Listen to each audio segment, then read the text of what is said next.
श्रीगणेशाय नमः। ॐ श्री सरस्वत्यै नमः। ॐ श्रीगुरुभ्यो नमः। श्रुतिस्मृतिपुराणानाम् आलयं करुणालयं नमामि भगवत्पाद शङ्करं लोकशङ्करं। शङ्करं शङ्कराचार्यं केशवं बादरायणं सूत्रभाष्यकृतौ वन्दे भगवन्तौ पुनः पुनः। ईश्वरो गुरुरात्मेति मूर्तिभेदविभागिने व्योमवद्व्याप्तदेहाय दक्षिणामूर्तये नमः।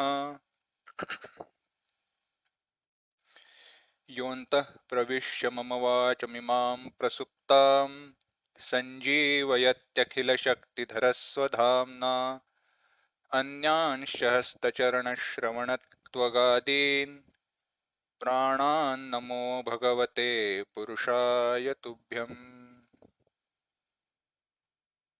Prostrations to all.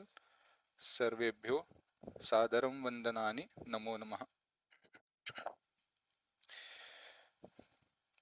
Before we begin with our inquiry into this text Vichara Sagaram, I would like to bow down and prostrate to our Pujya Swamiji for giving me this opportunity and showing that confidence to teach this text.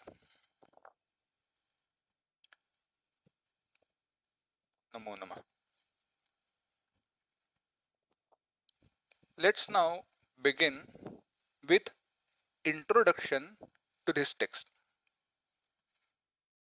Many of you have studied Vedanta for many years together, for a very long time. I would say that longer than my age, more than my age,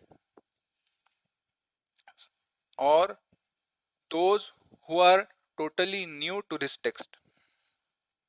But Vichara Sagara is beneficial to both those who are totally new and those who have studied Vedanta for years together. So for both who have come to this text in the beginning or for the first time, and those who have studied this text or studied Vedanta for years together, I would like to put forth one question which I would like to ask myself time and again. The question is very much simple. I have studied Vedanta. I have studied Vedanta for years together. I have started studying Vedanta just now. I am a spiritual person. I am very adhyatmic. I do japa, I do puja every day, so and so forth. These are the statements that we hear or that we say many number of times, repeatedly. The question is, if I have studied Vedanta, I know Vedanta, I can teach Vedanta, I am a spiritual person, I am very much into it, add small line or small sentence or as a question tag, so what? My point being, even after studying Vedanta for years together, or when I start studying Vedanta, or being a spiritual person, has that added something which was not there earlier in me, in my life, or in my personality? The idea is simple. When I have studied Vedanta for so long, when I have been following spiritual path or spiritual day-to-day activities or my day-to-day life on spiritual path, the question is, has that changed me somewhere? If yes, then I am on the right track, and if no, I was exactly the way I was before, then there is something wrong. And that something wrong is not with me, not with Shastra or Vedanta or being spiritual. It is something wrong. It is with me. What's that something wrong? What is that which has prevented me from improving myself? What is that which has always stopped me from changing myself for better? Let's inquire. A basic question which is always asked whenever we study any Vedantic text or in Vedanta. What do we seek in life? All the time we are doing some activity or the other. Starting from reading, learning Bhagavad Gita to eating and sleeping. Throughout the day we are doing some activity or the other, and what is the purpose of that activity? Let's start with day. Days put together a week, weeks put together month, months put together a year, and years put together our whole life so far and the life which is about to come. All those activities are for removing sorrows and gaining happiness. All my activities are for removing sorrows and gaining happiness. Now, what do I do to remove sorrows and gain happiness? Let's take a simple example. Say, for example, it's very hot outside. Now, almost October month has passed, so now the cooler season, the winter season has started. But let's take an example. It's very warm outside, it's very hot. What do? I switch on the fan. Sometimes I switch on AC. Now, after I have switched on AC, the thing is, after a certain amount of time, I start feeling cold. So, what do? I reduce the temperature. I make it warmer so that I am comfortable. Now, throughout this 1 hour or 2 hours time, I have done so many small activities, karma, to change the situation around myself. And by changing the situation around myself, what I have achieved? I have achieved a situation which is favorable to me. Let's understand example. I went on doing some activity or other by which I changed the situation around myself so that that situation becomes favorable to me. If my actions did not bring me that favorable situation, I changed my activity so that the situation become favorable. Now let's understand in simple sentences. What did I do? I performed an action. After performing that action to change the surroundings around me, to change the surroundings so that the conditions are favorable, and by that I am happy. I achieve sukha. But certain activities led me to favorable situation and certain activities did not.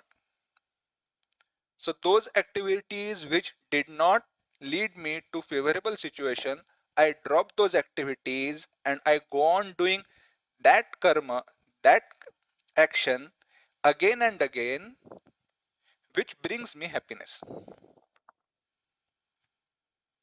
Now what has happened? I know I do this activity, such and such karma, it is going to give me happiness and remove my sorrow. One more point, small point. Later, again, we will be seeing this in depth. But understand one thing. When we say I am trying to achieve happiness, what we are doing is we are removing cause of sorrow. Nothing else. All our activities are towards removing cause of sorrow, not acquiring something which is going to give me happiness. Because sorrows are not our Swarupa, not part of us. They are agantuka. They are acquired. Sukha, happiness is not something which is acquired. It is with us. When we remove cause of sorrow, that particular cause, when it is removed, we experience happiness. Let's go further. By doing certain activity, I was happy. Now what? I go on doing that activity, then I am stuck. Perform karma, do that action, gain result. Again, to continue to sustain that reason, go on doing action, go on doing karma. So karma, karma phala, karma phala, karma, karma, karma phala. This cycle goes on. And being stuck in this cycle is bandhana, bondage. Now what has happened is, I was trying to gain happiness and get rid of my sorrows. But still that goal has not been achieved. My actions were trying to do the same thing or trying to achieve that perfect goal. What is that? Remove sorrow, acquire happiness. But the actions did not achieve that. Why? My goal was right, but means or tools used to achieve that goal were wrong. Understand?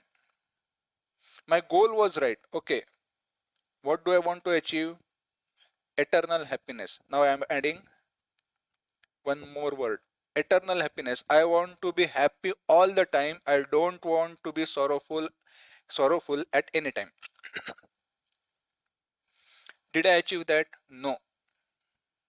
So one thing that we understand from this inquiry is that how much ever actions we may perform, how much ever karma we may do, we are not going to gain eternal happiness devoid of any sorrow.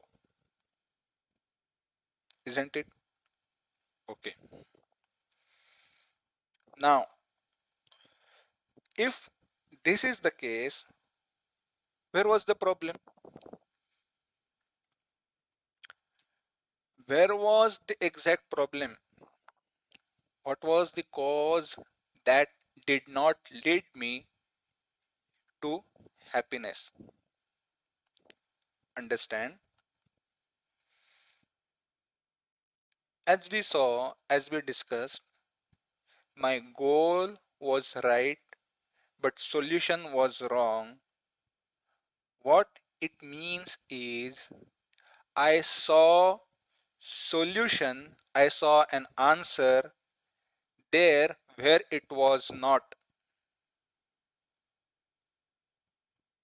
A very simple sentence. I saw an answer there where it was not. Like Mirage Water, the story. Mirage Water, for that in our Indian languages, in Marathi, Hindi, or in Sanskrit, the word is Mruga Jada. Why? Because there is story connected to it. There were two deers and they were thirsty. While roaming around in the desert, when they saw that appearance of water in the desert, One thought that water which is appearing is real, and one knew that it is not real. The one who knew that mirage water is not real told the first deer, don't run after that water. Why? Because that is not real. But the first deer did not listen. That deer ran after that mirage water, and in the end, it perished. Moral of the story is, first deer saw water that was going to quench his thirst where it was not there. So, seeing something where it is not, seeing something where it is not is the cause of our problem. And to see something where it is not, in other words, is called as Brahma, delusion. And in Vedanta, in Shastra, the word used for that is Ajnana, ignorance. We have come to the cause of our problem as ignorance. Now that we have proved, okay, the cause is ignorance, how do we remove ignorance? Simple question. How do we remove ignorance? Ignorance is removed by that which is opposite to that of ignorance, which is knowledge.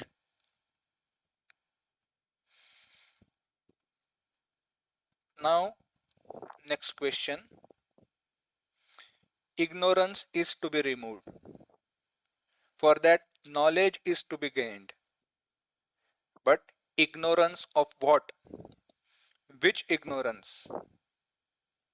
That is the question. There are so many types of ignorance. I don't know what is there in some country. There are so many things. I don't know about physics. I don't know about quantum physics. I don't know theory of relativity. I know only those names, but I don't know anything about it. Does that mean by gaining knowledge, my sorrows are going to go away? No. So many studies, so many research have been going on in these various fields, but we are as we were, equally sorrowful, equally pathetic. But understand again one thing, whatever it may be, knowledge has its importance. To remove ignorance, knowledge is required. What ignorance we need to remove and what knowledge needs to be gained, that we are going to think about and inquire into now. Let's understand how we have come to this point so far.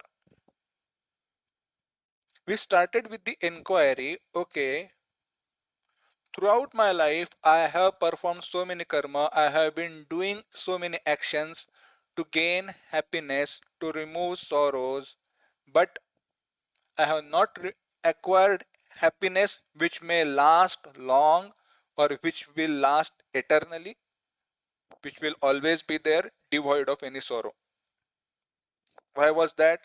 Because actions themselves were cause of sorrow and they were not able to remove it, and they did not give me happiness that I wanted to achieve.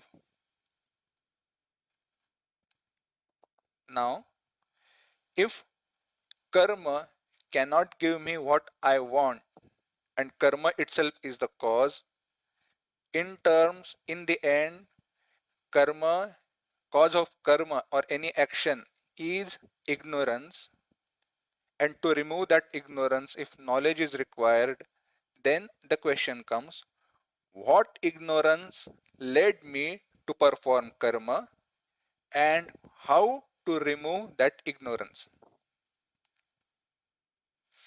In understanding this, one thing we need to understand is importance of knowledge,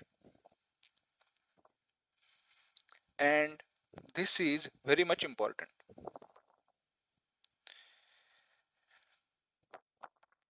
Let's take a simple example.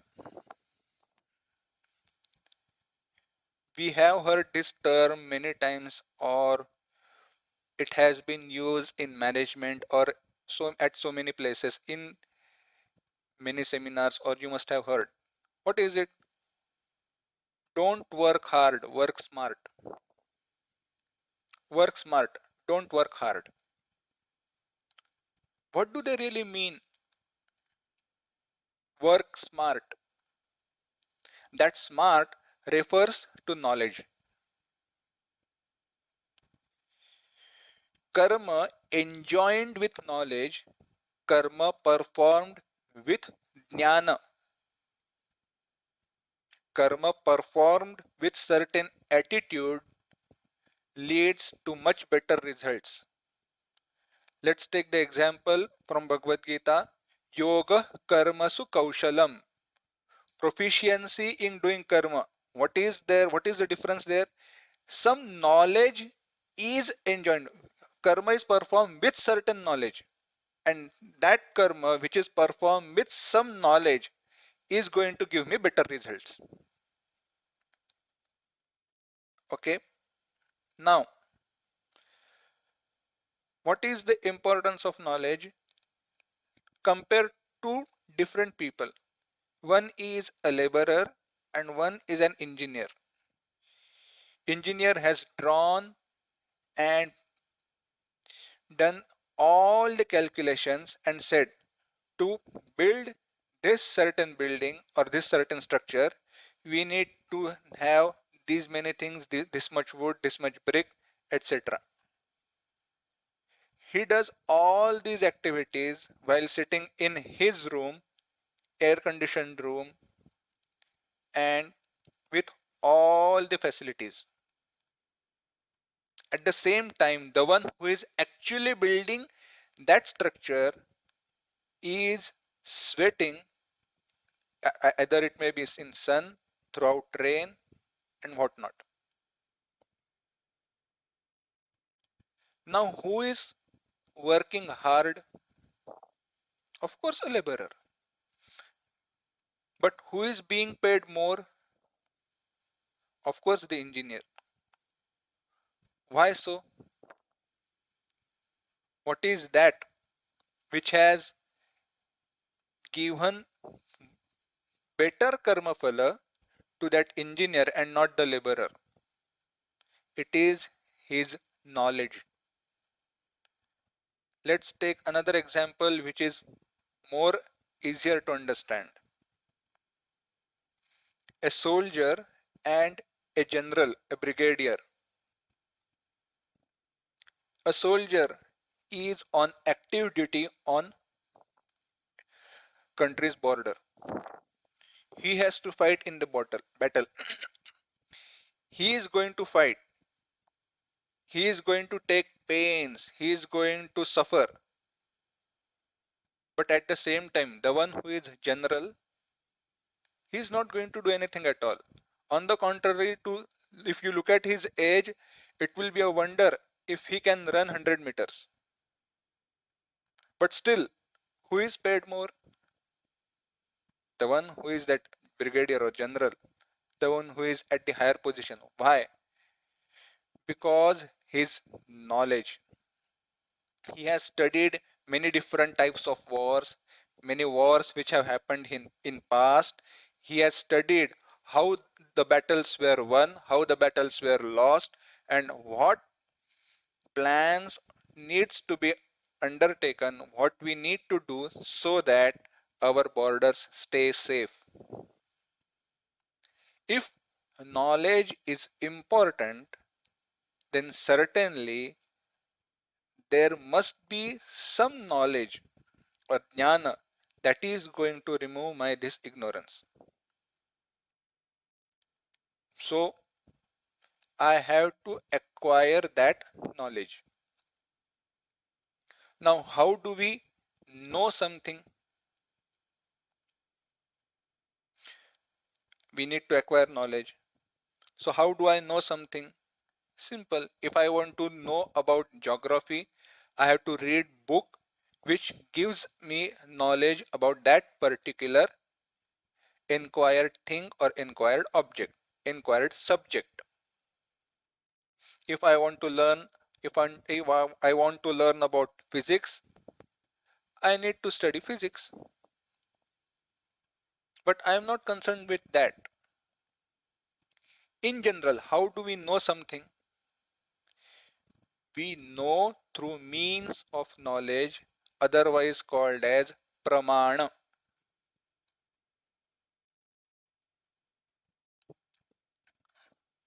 To see something, our eyes are pramana, means of knowledge. To hear something, our ears are pramana, means of knowledge. I'm not going to go in details of these, I'm just going to give idea. In detail, it is going to be taken up in the text itself. Now, so far, let's take from the beginning of our this birth to right now. What are the means of knowledge that we have used? We have acquired knowledge through seeing, hearing, testing, etc., which is called as direct perception, pratyaksha. Or we may have inferred something based on the knowledge which we have gained earlier. Or we think or we listen to someone and gain knowledge. Only this much I am going to take up right now for inquiry. There are many other means which I am not going to go into those details, which will be taken up separately later on. But these are the means which we usually use. Okay, this is an apple or this is a watch. How do I know it? Because I see this watch with my eyes. But how do you know this is a watch?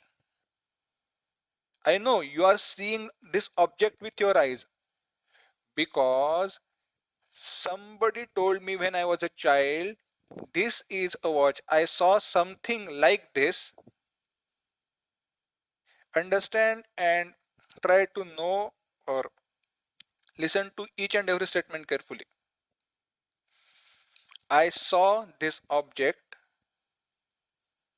Somebody when I was a child told me something that which looks like this is a watch.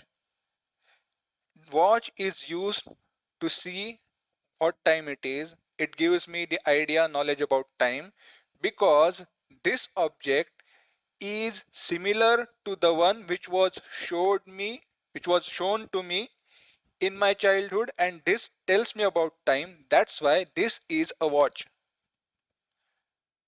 So I have done anumana, I have done similarity. So which was shown, because this may not look exactly like the earlier one, but it has similar features and the same function. By all these I have inferred and I have known, okay, this is a watch.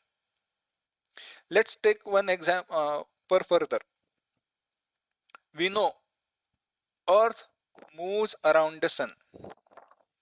How do we know? It's not the sun which is moving, but it is the Earth which is going around the sun. Has any one of us seen Earth going around the sun? No. No one has seen, but by the planetary positions and by its calculation, we know the sun is stationary and the earth is moving. So we have done inferred anumana, and that anumana is accurate because the earlier inquiry, the earlier knowledge was accurate. Nobody has seen Earth go around the sun, but we all believe. Now, next question. How many of us know the exact calculations which underwent to determine that Earth moves around the sun or Earth rotates around its axis? No one. There must be some who is a student of physics who may know. I don't know myself, but I believe. Why? Because I have Vishwasa, Shraddha in the one who has taught me that knowledge, which is called as Aptokti. Apta, someone who is closer, near and dear to me, in whom I have Shraddha. And when that person tells me I believe in him, I take his statement as pramana. Now you may think, Brahmachari ji, where are you going with this? Don't worry, I am coming to where I want to take you to. It's simple. Now, after understanding all these things, you may have listened to your teachers, you may have listened to your parents, you may have acquired knowledge through seeing, testing, or by your own experiences throughout life. The question is simple. By using all those means of knowledge, was sorrow removed and did you gain happiness?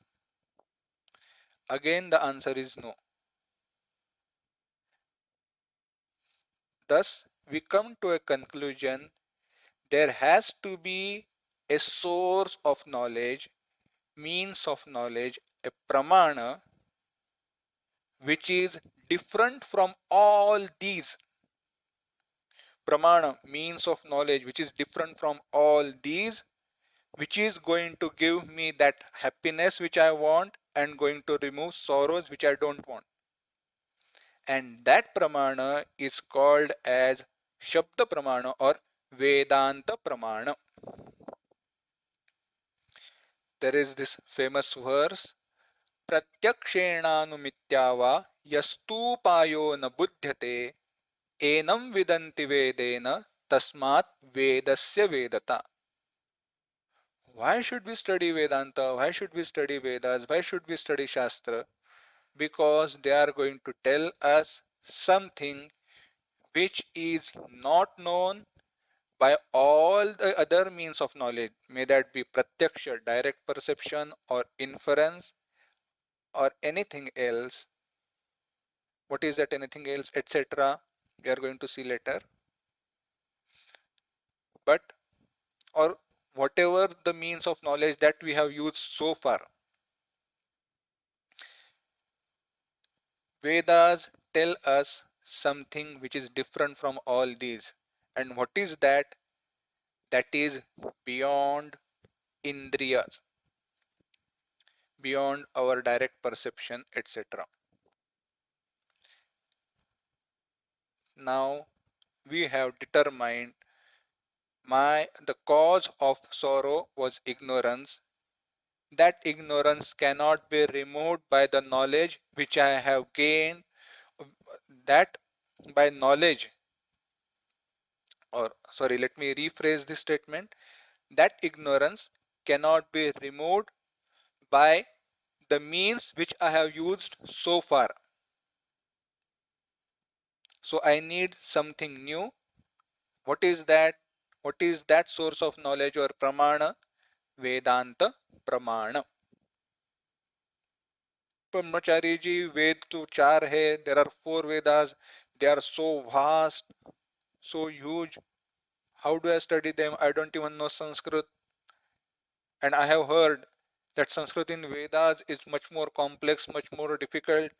How do I study? Don't worry. You don't need to study all Vedas. You can study Upanishads. But still they are in Sanskrit. And they are difficult to understand. There is another option. There are Prakarana Grantha. All the great masters, all saints, or all in Guru Parampara, they have blessed us with these Prakarana Granthas. What is Prakarana Grantha? It is a text which takes some part of that complete Shastra and explains the Shastra in itself. It is not Shastra as whole, it is a part, and it explains what Shastra is trying to say. Or introductory text in English. They will give me exactly the same knowledge what Shastra is trying to give us, but they are not going to go in that much detail where the Shastras have gone, but still they will not leave behind anything which is from the Shastra. Okay, I understood somewhat what Prakaran Grantha is. But then, now, where do I find this Prakarana Grantha? That's where we have come. Vichara Sagara is such Prakarana Grantha. What we have concluded with this inquiry so far, if we want to put in 3 or 4 sentences, it is simple. I am sorrowful. I am trying to be happy. By performing karma, I could not achieve that. What was the cause? The cause was ignorance. That ignorance cannot be removed by the means of knowledge which are available to me or which were available to me. So, what is the next pramana, means of knowledge? That is Vedanta pramana. And how do I gain knowledge through that means? Where do I find it? In Prakarana Grantha. Which Prakarana Grantha?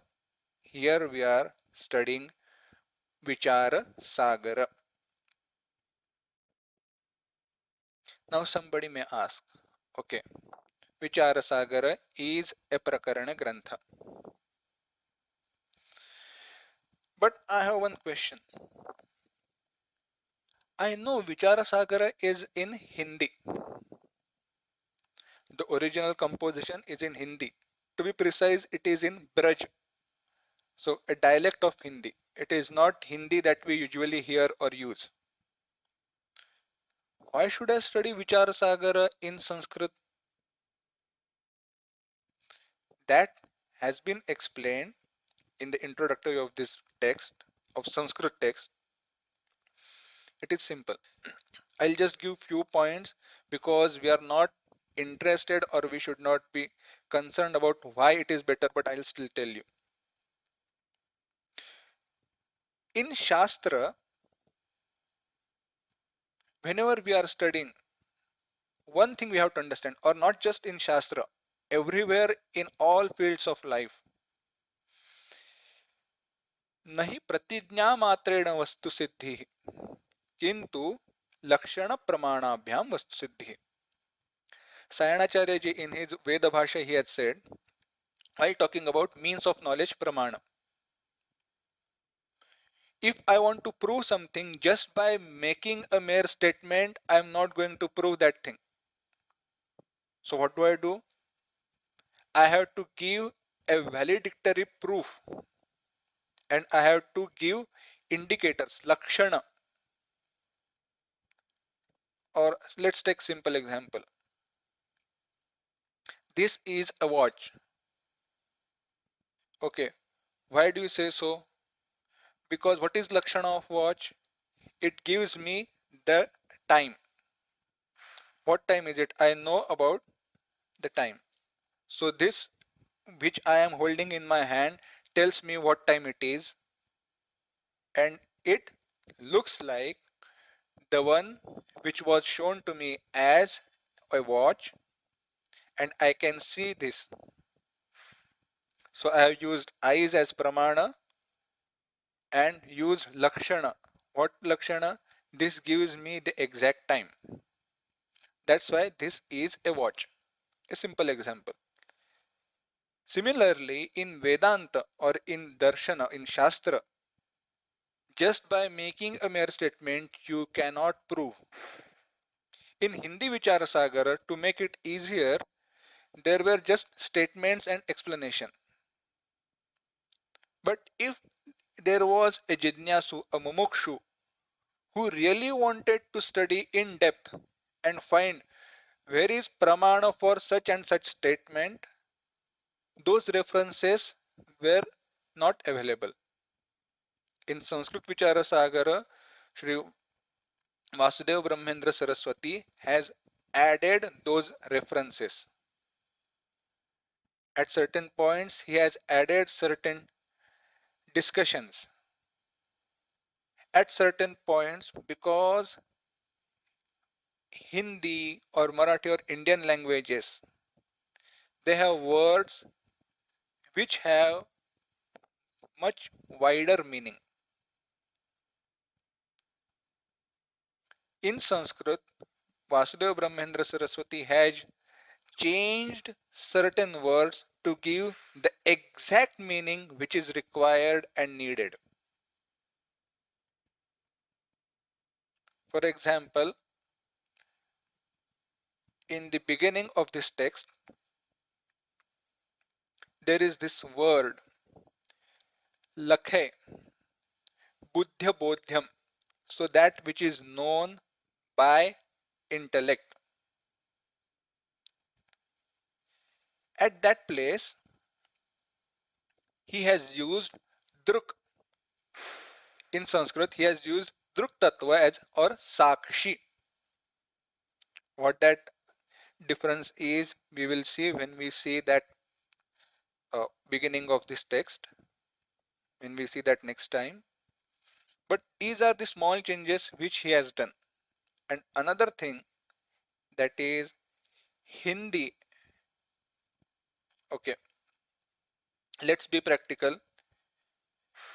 Hindi, which is in its purest form, we hardly know nowadays, because the Hindi that we know is all mixed up. Then forget about the Hindi which is that olden and which is a dialect, that is Braj. To understand that, it is much more difficult. And to take this such a grantha which has so many things to the people outside, what is the best way to do it? Translate it in Sanskrit. Why?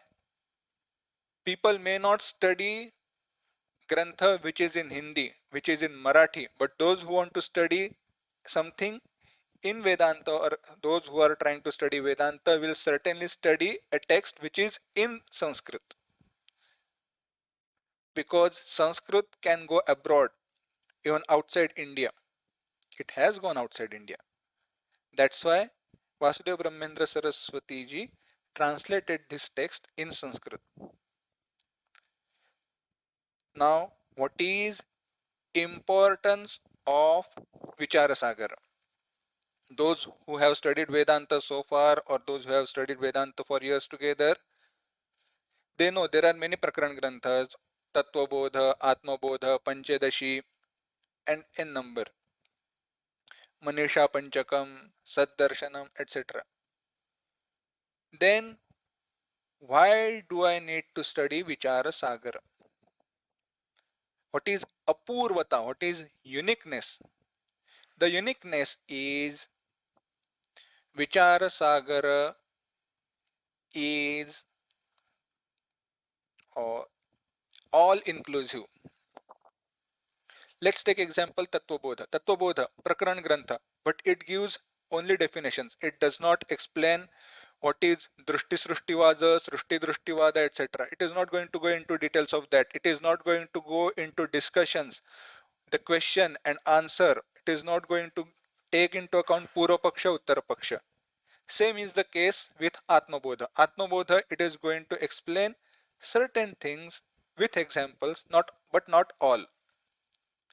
Vicharasagara is such a text which is going to answer, raise questions, and satiate all or remove all doubts about that particular thing.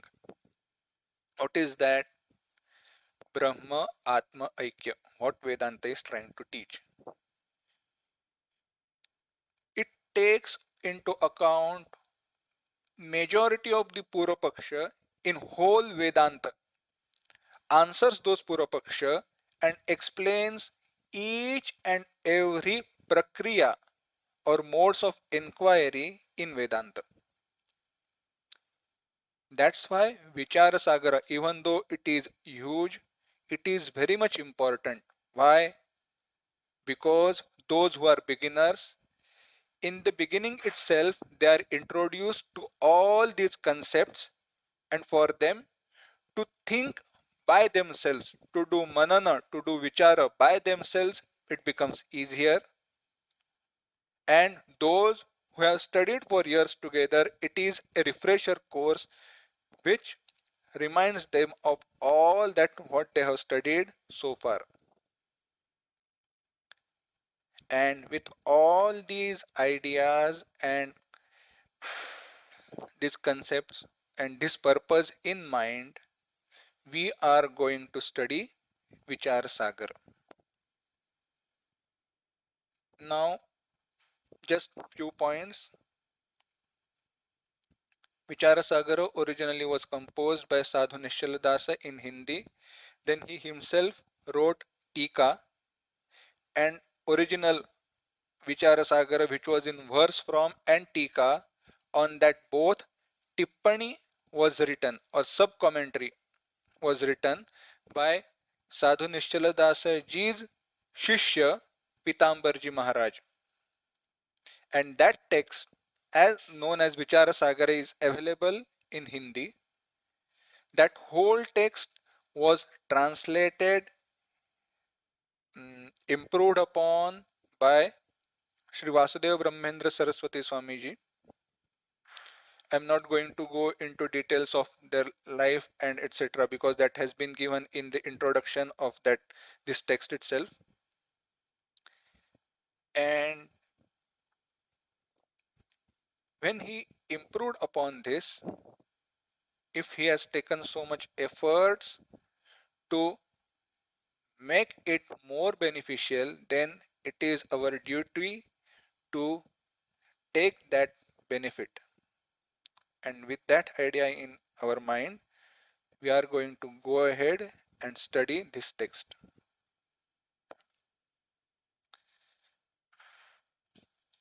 So with this, let us conclude the inquiry or the discussion about Vichar Sagara, the introduction to Vichar Sagara today.